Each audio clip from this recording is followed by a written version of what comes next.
জীবনে অনেক নামাজ কাজা করেছি, নামাজের জন্য এখন কি করব যাতে সব কাজাগুলো আদায় হয়ে যায়। যত নামাজ কাজা হয়েছে এই নামাজগুলো আদায় করতে হবে কিনা। একদল উলামা ইকরাম বলেন যে না, আদায় করতে হবে না।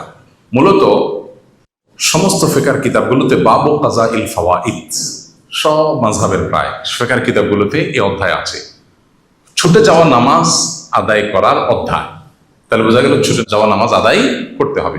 যে নামাজগুলো ছুটে গেছে এই নামাজগুলো কি পরিমাণ ছুটেছে, কতগুলো ছুটেছে কাউন্ট করে আদায় করবেন। প্রত্যেকটাকে জীবনের প্রথম নামাজ নিয়ত করে করবেন। জীবনের প্রথম ফজর আদায় করলাম 2 রাকাত, এর পরেরটা আবার প্রথম হবে, কারণ পরেরটা শেষ হয়ে গেল যখন, এর পরেরটা এসে প্রথম হলো। এখন এভাবে নিয়ত করে করে প্রত্যেক নামাজ প্রায় শেষ করবেন। ধরুন আনুমানিক 500 ওয়াক্ত নামাজ কাজা হয়েছে, আপনি ক্যালকুলেশন করে বের করবেন, 500 ওয়াক্ত পড়ে শেষ করবেন। চেষ্টা করতে করতে যদি মৃত্যু হয়ে যায় তাও তো আপনি চেষ্টা করতে করতে মৃত্যু হলো, আশা করে যে আল্লাহ তাআলা মাফ করবেন। আমাদের শিক্ষা প্রতিষ্ঠান বা গ্রুপে শিক্ষকরা বিভিন্ন সময় আমলের প্রতিযোগিতার আয়োজন করে থাকেন। আমরা যদি সেই প্রতিযোগিতাগুলোতে অংশগ্রহণের উদ্দেশ্যে আমল করি তবে তা কি রিয়া বা লোক দেখানো বা ছোট শিরকের অন্তর্ভুক্ত হবে কিনা। একজন শিক্ষার্থীর নিয়ত আমলের সঠিক অবস্থান এখানে কেমন হওয়া উচিত। আল্লাহ রাব্বুল আলামিন আমাদেরকে বলেছেন ফাস্তাবিকুল খায়রাত, ফাস্তাবিকুল খায়রাত। খায়রাত মানে কি? কল্যাণের কাজ, ভালো কাজ, এগুলোতে তোমরা প্রতিযোগিতায় অবতীর্ণ হও। অতএব কোনো শিক্ষা প্রতিষ্ঠান থেকে বা যে কোনো জায়গা থেকে যদি ভালো কাজে কম্পিটিশন হয় সেখানে অংশগ্রহণ করলেন, আপনি অগ্রসর হয়ে থাকার চেষ্টা করলেন, আপনি নিজেকে সবসময় মোটিভেটেড করবেন যে আমি এটা ওই কোরআনের আয়াতের উপর আমল করার জন্য করছি। আল্লাহ বলেছেন কল্যাণমূলক কাজে প্রতিযোগিতা অবতীর্ণ হও, আমি সেই জন্য অবতীর্ণ হচ্ছি। প্রতিযোগিতায় অবতীর্ণ হওয়াটাই একটা ইবাদত। প্রতিযোগিতা আমি কিছু পারি আর না পারি, আল্লাহর নির্দেশ মানতে গিয়ে আমি প্রতিযোগিতায় লিপ্ত হলাম, রত হলাম, ইটসেলফ এটা একটা কি নেক আমল, এটা একটা ইবাদত।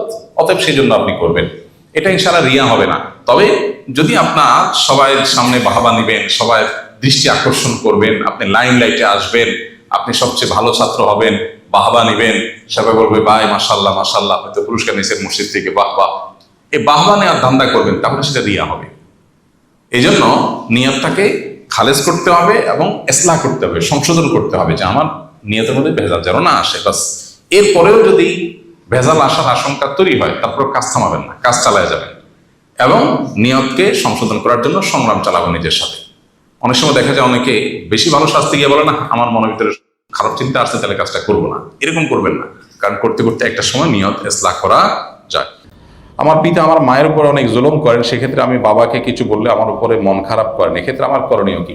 পিতা আমাদের বিষয়টা একটু স্পর্শকাতর। যদি দেখা যায় যে খুব বেশি জটিল হয়ে যাচ্ছে, আমি এখানে ইন্টারফেয়ার করলে বাবা মা মানে মন খারাপ করছেন, তো সেক্ষেত্রে আপনি নাসিহার লেভেল পর্যন্ত, উপদেশের লেভেল পর্যন্ত যেতে পারেন, কিন্তু আপনি সেখানে এমন কিছু করতে পারেন না যে এইটা আরেকটা আপনার অনধিকার চর্চা হয়। অর্থাৎ বাবাকে আপনি গালিগালাজ করলেন, তার উপরে আপনি ফোর্স করা, এটা আপনি করতে পারেন না। সে অন্যায় করছে, তার অন্যায়ের জন্য দায়ী আল্লাহর কাছে হবে, আপনি অন্য কাউকে সেখানে ইনভলভ করাতে পারেন বড়জোর। আমি বর্তমানে বাংলাদেশে একটি সরকারি ব্যাংকে কর্মরত। ব্যাংকে চাকরি করার বিষয়ে অনিচ্ছা থাকা সত্ত্বেও এখনো ছেড়ে দেওয়া সম্ভব হচ্ছে না। এ থেকে উত্তরণে অনেক চেষ্টা চালিয়ে যাচ্ছে। এই মুহূর্তে কিছু করণীয় থাকলে উপদেশ দিবেন।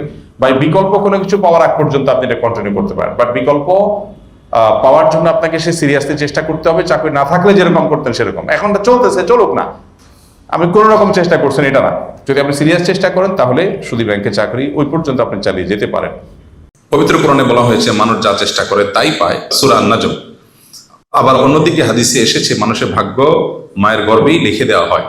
যদি সবকিছু আগে থেকেই তাকদীরে সুনির্দিষ্ট করা থাকে তবে মানুষের চেষ্টা বা স্বাধীন ইচ্ছা এর প্রকৃত ভূমিকা কি? আমাদের চেষ্টা কি তাকদীরের কোনো পরিবর্তন করতে পারে, নাকি আমাদের চেষ্টাও পূর্ব নির্ধারিত তাকদীরের অংশ? প্রিয় ভাইরা আমার, তাকদীর এমন একটা বিষয়, এটাকে শতভাগ পরিপূর্ণ বুঝে আসা বা বুঝে ফেলা এটা সম্ভব না। আল্লাহ রাব্বুল আলামিনের কিছু রহস্য আছে, কিছু সিক্রেট আছে, এগুলো কিয়ামত পর্যন্ত মানুষ পরিপূর্ণভাবে রপ্ত করে ফেলতে পারবে না। এটি আল্লাহর অসীমত্বের দলিল যে সীমিত তাকে ধরে ফেলা, তার সিক্রেটস আবিষ্কার করে ফেলা এটা খুবই, কিন্তু যিনি অসীম তার সব কিছুকে মানুষ আবিষ্কার করতে পারবে না, সবকিছুর সির বা রহস্যকে মানুষ ভেদ করতে পারবে না। তাকদীর তার একটা। গায়েবের প্রতি ঈমানের যে পরীক্ষা আছে এর মধ্যে তাকদীর একটা, যে আল্লাহ রাব্বুল আলামিন যা আমার জন্য লিখে রেখেছেন, তাকদীরে বিশ্বাস করা ঈমানের 6টা মূলনীতির একটা। এই জন্য নবী সাল্লাল্লাহু আলাইহি ওয়াসাল্লাম প্রথম 5টার কথা একসাথে বলেছেন, আর 6ষ্ঠ নম্বর বা তাকদীরটা আলাদা করে বলেছেন। ওয়া আন তুমিনা বিল কদরি খাইরিহি ওয়া শাররিহি, আলাদা করে বলেছেন। বাকি 5টা কথা একসাথে বলেছেন, আল্লাহর প্রতি, আখিরাতের প্রতি, ফেরেশতাদের প্রতি, আসমানি কিতাবগুলোর প্রতি, সবগুলো একসাথে বলেছেন। এবং শেষে আলাদা করে বলেছেন ওয়া আন তুমিনা বিল কদরি খাইরিহি ওয়া শাররিহি, বিশেষভাবে তাকদীরের প্রতি ঈমান। তো এটা হলো প্রথম কথা। এরপর আসল মূল ইস্যুতে, সেটা হলো যে একদিকে আল্লাহ বলছেন লাইসাল ইনসানু ইল্লা মা সা, মানুষ যা চেষ্টা করবে তা পাবে। আবার অপরদিকে বলা হচ্ছে আল্লাহ যা তাকদীরে লিখে রেখেছেন সেটাই হবে। তো আসলে কোনো কন্ট্রাডিকশন আছে কিনা? উত্তর হলো মানুষ যা চেষ্টা করবে সেই চেষ্টার অনুপাতে সে পাবে। প্রশ্নের শেষ অংশে একটা দারুণ কথা লিখছেন প্রশ্নকর্তা, যে আমাদের চেষ্টাও কি তাকদীরের অংশ কিনা? উত্তর হলো হ্যাঁ। এটাই হলো মূল কথা, যে আমার চেষ্টার পরে যদি কোনো কিছু অর্জিত হয় তাহলে বুঝতে হবে এটা আমার তাকদীরে ছিল। আর যদি আমার চেষ্টার পরে কোনো কিছু অর্জিত না হয় তাহলে বুঝতে হবে সেটা আমার তাকদীরে ছিল না।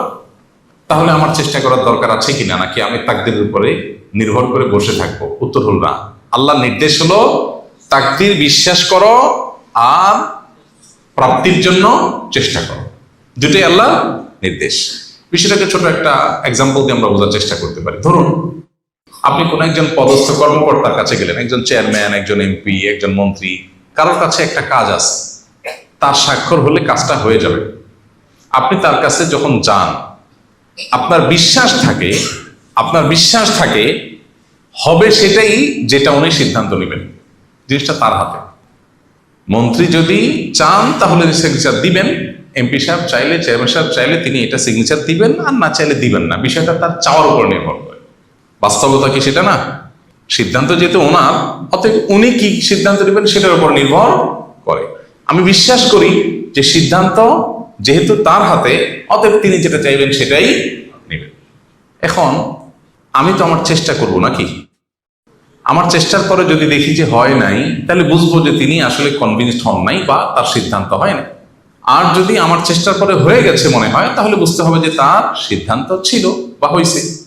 তাহলে একটা হলো বিশ্বাস আর একটা হলো কর্ম।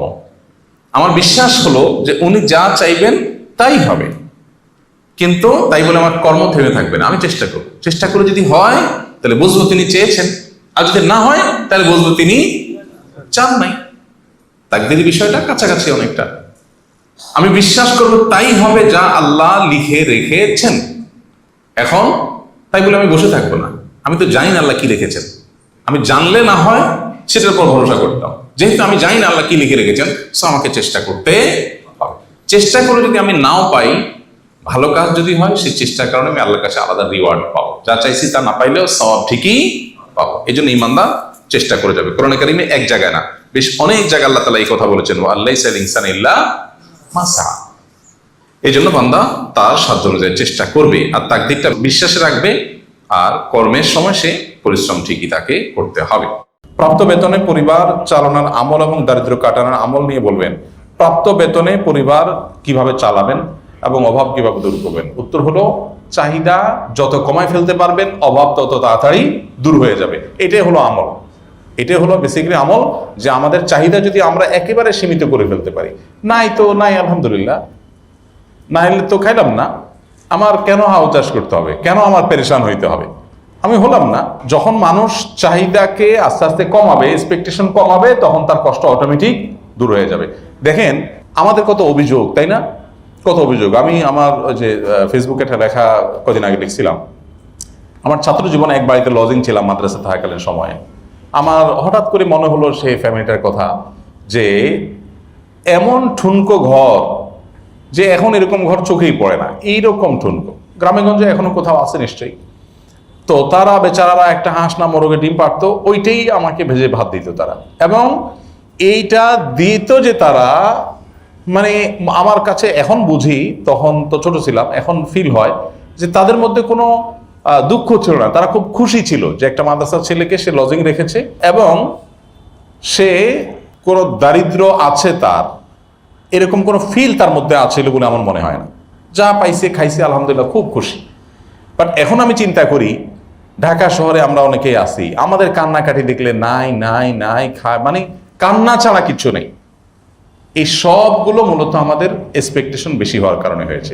অল্প পয়সায় চলতে চান, এক্সপেকটেশন জিরো করে ফেলান, নামায় ফেলান, আমার যা আছে তা দিয়ে চলবো, একেবারে কষ্ট করে চলবো। সাহাবা একরামের কথা চিন্তা করেন, নবী করিম সাল্লাল্লাহু আলাইহি ওয়াসাল্লামের বাসায় খেজুর এবং পানি, এই দুইটা ছাড়া আর কিচ্ছু ছিল না, দুই আইটেম, শুধু পানি আর খেজুর। মাসকে মাস গেছে, চুলায় আগুন জ্বলেনি, চুলায় আগুন। চিন্তা করেন, এক সপ্তাহ রান্না করা খাবার না খাইলে আমরা পাগল হয়ে যাব।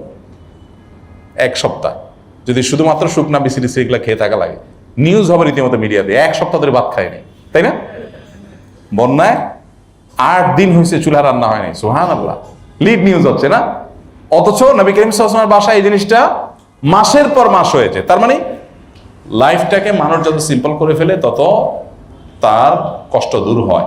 তো এই জন্য অল্প টাকায় অল্প বেতনে চলার জন্য এক্সপেকটেশনটাকে কমিয়ে আনাটাই হলো মূলত আমল।